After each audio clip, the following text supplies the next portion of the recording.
Hello everyone, आज का हमारा टॉपिक है लेग्यूम्स। लेग्यूम्स क्या होते हैं? जैसे कि हम जानते हैं दलहन जो होती हैं वगैरह, उनको हम लेग्यूम्स कहते हैं। अगर हम इसको बोटेनिकली देखें तो जो फेबेसी फैमिली, लेग्यूमिनेसी फैमिली के मेंबर्स होते हैं उन्हें हम लेग्यूम्स कहते हैं। लेग्यूम्स कई मतलब लेग्यूम्स का जो हम कह सकते हैं जो हमें ईल्ड होता है वो हो सकता है पल्सेस हो सकती हैं, बीन्स हो सकती हैं एंड लेंटिल्स हो सकती हैं। एक हम जैसे नॉर्मली हमें लगता है कि लेग्यूम्स में सिर्फ दालें आती हैं, बट दालें नहीं आती, कई सारी सब्जियां भी होती हैं। जैसे बीन्स वगैरह होते हैं वो लेग्यूम्स में आते हैं, तिलहन वगैरह हो गई, लेंटिल्स वगैरह, पल्सेस, दालें तो होती ही हैं लेग्यूम्स में। तो ये हुई हमारे लेग्यूम्स के बारे में बात।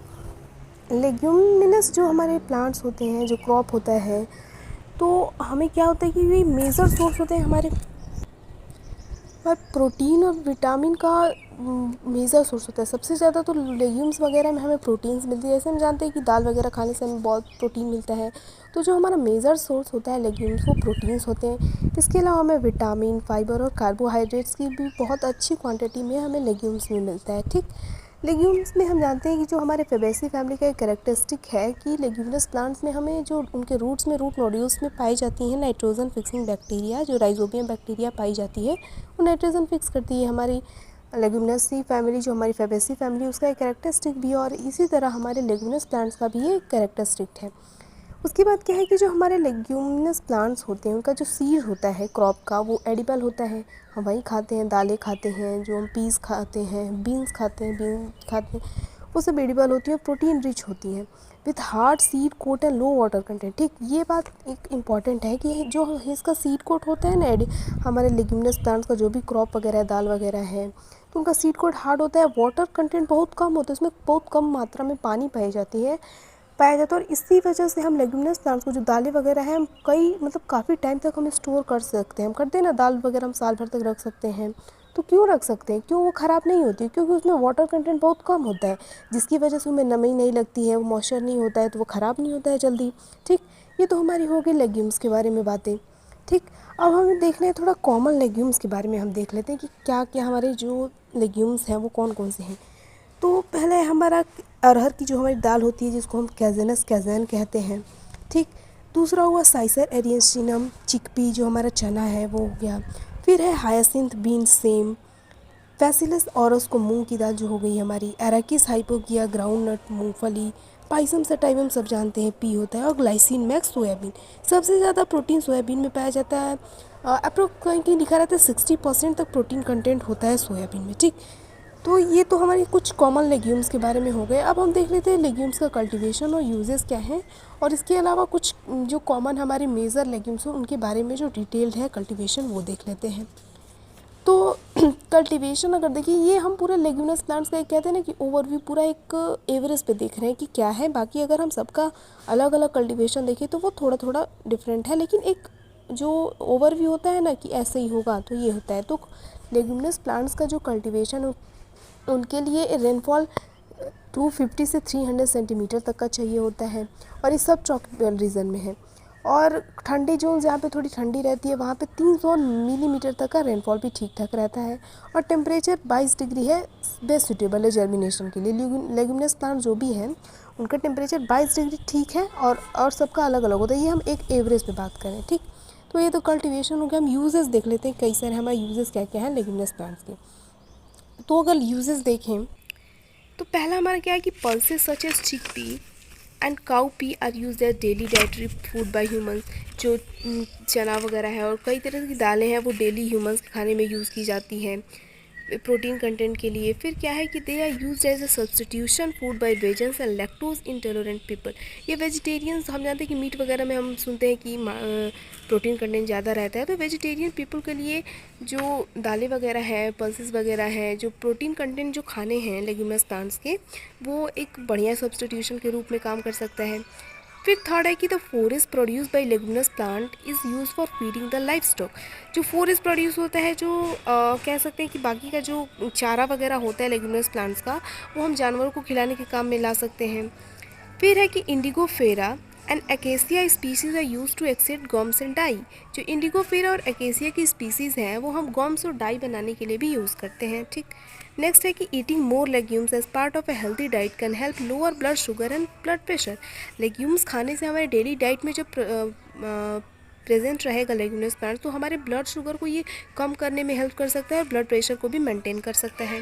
फिर legumes fix the atmospheric nitrogen. ये हम जानते ही हैं कि लेग्यूम्स जो होते हैं एटमॉस्फेरिक नाइट्रोजन को फिक्स करते हैं। Release in the soil high quantity organic matter and facilitate soil nutrient circulation और वाटर रिटेंशन।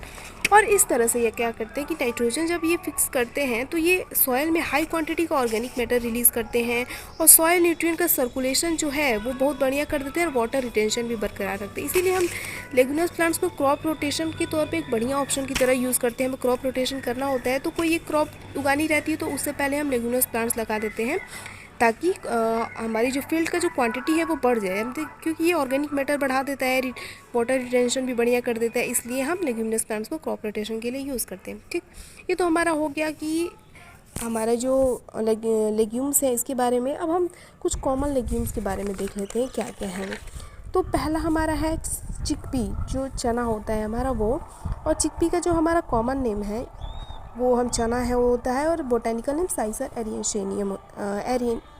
एरिटेनियम होता है। ठीक, फैमिली फैबेसी से बिलोंग करता है। ठीक, यूजेस क्या क्या है इसके कि जो चना होता है उसके सीड्स फाइबर और प्रोटीन कंटेंट बहुत ज़्यादा रखते हैं और एक बहुत अच्छा सोर्स है फॉस्फोरस का भी, आयरन भी रहता है उसमें, फॉलिक एसिड भी रहता है।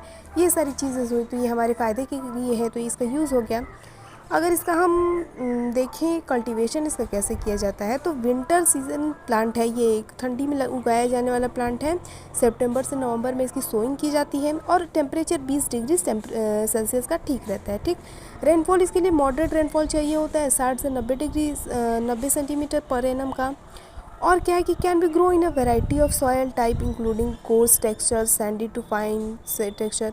ये बोल रहा है कि जो हमारे चिकपी है, चना है, वो कई तरह के सॉइल्स में ग्रो कर सकता है, लेकिन जो बढ़िया होता है वो डीप जो लोमी सॉयल होता है, सिल्टी क्ले, वो बहुत बढ़िया होता है। और पीएच 6 से 8 का, मतलब न्यूट्रल ही रहना चाहिए थोड़ा, तो बढ़िया रहेगा। ठीक, थोड़ा सा बेसिक या न्यूट्रल तो चल जाएगा। ठीक, उसके बाद हमारा क्या है कि मेथड कल्टीवेशन का मेथड क्या क्या है। तो चिकपीज mixed with wheat, barley, linseed, mustard etcetera. Chickpea जो हमारा चना है, हम इसको एक प्योरली सिर्फ चना ही ग्रो कर सकते हैं, लेकिन और अगर हम ग्रो कर सकते हैं तो इसको साथ गेहूं के साथ भी हम चना लगा सकते हैं, बार्ली के साथ, लिनसीड जो हमारी अलसी वगैरह है, सरसों वगैरह, उसके साथ हम चना को ग्रो करते हैं। और हमारे देश में अप्रोक्स जो भी ये सब चना वगैरह है ना, बहुत मिक्स क्रॉप के तौर पर ही लगाई जाती हैं, मतलब बहुत ज़्यादा ये सब गेहूँ वगैरह के साथ मिलाकर ही चना का कल्टिवेशन किया जाता है। फिर सोइंग कैसे की जाती है इसकी, तो crop is sown using seed drill और local plough at a spacing of 30 to 40 centimetre. ये बोले कि हम जो क्रॉप होता है इसको सोन कैसे करते हैं, या तो सीड ड्रिल की वगैरह से करते हैं या फिर जुताई के बाद हम उसको उसमें सीड्स लगा देते हैं।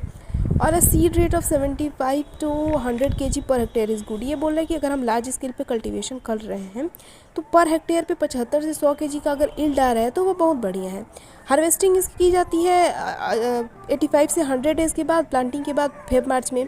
सोइंग इसकी की जाती है सितंबर नवंबर में, और इसके 85 से 100 दिनों बाद इसको काट दिया जाता है। ठीक, अब इसका थोड़ा ये है कि मेथड ऑफ कल्टीवेशन में अगर हम देखें तो लेग्यूमिनस प्लांट्स या मेथड ऑफ कल्टीवेशन ये है, तो और भी अलग तरह के क्रॉप्स के लिए भी होता है। तो इसका 3 मेथड है, सोइंग ऑन फ्लैट सरफेस, दूसरा है रिज एंड फरो सरफेस, और तीसरा है broad bed and furrow system. ये सब क्या है कि फ्लैट सरफेस तो हमें समझ में आ रहा है कि हम नॉर्मली फील्ड को प्लग कर दे रहे हैं, उस पर हम लगा दे रहे हैं, फ्लैट हमारा सरफेस होना चाहिए। रिज एंड फरो सरफेस में क्या होता है कि अब जैसे ये देखिए, फील्ड को ऐसे तैयार किया जाता है प्लग करके, या ऐसे तैयार किया जाता है कि एक ऐसे चीज़ बन जाती है, जैसे हम कह रहे हैं ना, ऐसे ऐसे कोई होता है पाथ, एक ऊपर एक नीचे बन जाएगा। तो अब जैसे हम गांव में देखते हैं तो मेड़ वगैरह होता है, तो ये जो ऊपर वाला पार्ट होता है, उठा हुआ पार्ट होता है, इसको रिज कहते हैं हम। और जो नीचे वाला ये गड्ढा वाला पार्ट है, हम इसको फरो कहते हैं। तो जो ऊंचा वाला पार्ट है, ये जो उठा हुआ पार्ट है, उस रिज वाला पार्ट, हम इस पर अपना प्लांट लगाते हैं, और जो गड्ढा वाला पार्ट है नीचे वाला, इसमें हम पानी लेते हैं। ठीक, इसको हम रिज एंड फरो सिस्टम कहते हैं। फिर हमारा तीसरा होता है broad bed and furrow system. Broad bed and furrow system, broad bed, चौड़ा बेड बनाते हैं। तो जैसे हमने देखा ना रिज और फरो, तो ये एक नॉर्मल छोटा छोटा होता है, रिज इतना हुआ फिर फरो इतना हुआ। ब्रॉड बेड में क्या होता है कि बड़े बड़े जो हम फील्ड हमारा क्रॉप लगाना है, हम उसको बेड उसके बड़े बड़े तैयार करते हैं, चौड़ाई उनकी बहुत ज़्यादा रखते हैं, और बीच में ये फरो लगा देते हैं। ठीक, फरो में हम पानी लेते हैं और बेड में हम अपना प्लांट लगाते हैं। एक नॉर्मल 2 फरोज के बीच में 1.5 मीटर की दूरी होती है। ठीक, ये होता है हमारा broad bed and furrow system. ठीक, तो ये हमारा सोइंग का मतलब कल्टीवेशन का तरीका हो गया। ये हमारी चिकपी की बात की, चना की बात की। अब हम बात करते हैं पीजन पी, अरहर की जो हमारी दाल होती है या तूर जिसे हम कहते हैं उसकी। तो अरहर का जो हमारा बोटेनिकल नेम होता है वो होता है कैजेनस कैजैन, और ये फैबेसी फैमिली से बिलोंग करता है। इसका कॉमन नेम अरहर या तूर है। इसके लिए क्लाइमेटिक रिक्वायरमेंट्स क्या क्या होती हैं, तो पीजन पी, ये पीजन हो गया, पी भी रह जाए। Pigeon pea can be grow in a temperature ranging from 26 degree Celsius to 30 degree Celsius in rainy season. इसके लिए टेम्परेचर पीजन पी जो अरहर की दाल है उसके लिए 26 से 30 डिग्री का सेल्सियस रेनी सीजन में, बरसात के मौसम में ठीक होता है। जून से अक्टूबर तक इसकी सोइंग होती है, और फिर एक बार और होती है नवंबर और मार्च में भी इसकी की जाती है 17 से 22 डिग्री सेल्सियस में पोस्ट रेनी सीजन, मतलब नवंबर मार्च में। ठीक, 2 बार सोइंग की जाती है।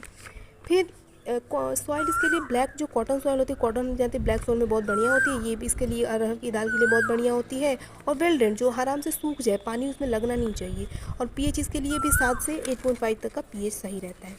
मेथड ऑफ कल्टीवेशन में भी इसका तीनों अभी हमने मेथड देखा, जो flat surface, broadbed furrow and ridge and furrow system, इसके लिए भी लगता है। और पीजन पी का जो हम करते हैं, अभी हमने देखा कि हम मिक्स क्रॉप के तौर पे जो लेग्यूमिनस हमारे चना वगैरह हैं, दालें वगैरह हैं, उसको ग्रो करते हैं।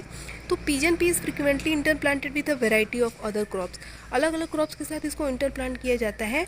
और इंडिया में 80 से 90% क्रॉप ऐसे ही मिक्स क्रॉप के तौर पर ही उगाए जाते हैं। ठीक, तो अगर हम देखें कि जो हमारा अरहर की दाल है इसको हम किसके साथ उगाते हैं, तो सीरियल के साथ, जो अलग अलग अनाज हैं उनके साथ, मेज के साथ, बाजरा के साथ और रागी के साथ भी हम अरहर की दाल को उगा सकते हैं। नेक्स्ट है लेग्यूम्स के साथ, अलग लेग्यूमिनस प्लांट कौन कौन से, पीनट के साथ, काउपी के साथ।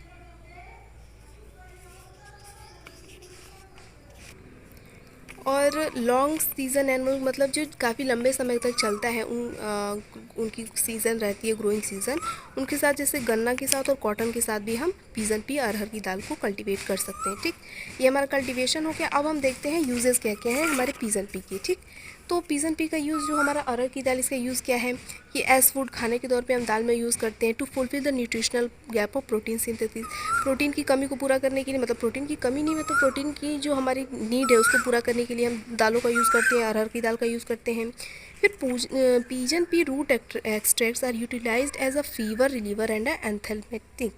पीजन पे जो अरहर की दाल है ये फीवर रिलीवर, मतलब बुखार अगर है तो भी उसका जो रूट एक्सट्रैक्ट होता है, जो रूट उनका जड़ होती है, उसका अगर हम काढ़ा वाढ़ा बना के पिए तो वो फीवर के लिए काम करता है। फिर fresh seeds are vital for male urinary problem, जो एकदम ताज़ी सीड्स होती हैं अरहर की दाल की, वो मेल की यूरिनरी प्रॉब्लम अगर है तो उसको भी ठीक करने में काम आती हैं। And various chest and lung disorder, और अगर लंग या चेस्ट डिसऑर्डर है तो उसको भी ठीक करने में हमारी जो अरहर की दाल है वो काम आती है। ठीक, ये हमारी हो गई लेग्यूम्स के बारे में बातें।